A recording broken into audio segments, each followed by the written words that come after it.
Hi guys, unboxing tayo ng DJ Mini 3. Yan. Kakabili lang namin to kanina sa SM North. Sana natin. Yun. Yan. Turo ko sa inyo guys kung paano siya gamitin mamaya. Though may mga ano rin naman siya,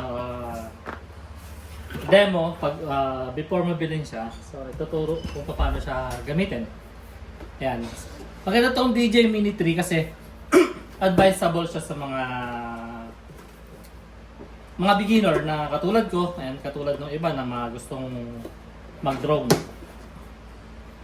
Wow, kagandahan yan. Kay DJ Mini 3 meron na siyang ito, may lagayan na, may bag. So open na natin.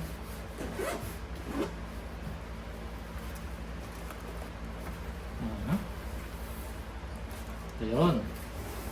Ano siya, ang remote control. Ito yung mga cord niya, yung mga charger.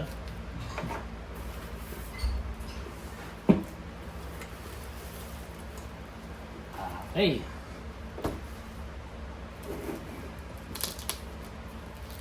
Open na natin. Bali ito yung remote control niya. Ayan, naka-RC na siya. And ito yung pinaka-drone natin. So, 4K resolution nga pala to. Perfect to sa mga magbablog. Yung mga gusto mag-start pa lang mag-vlog. Ayan.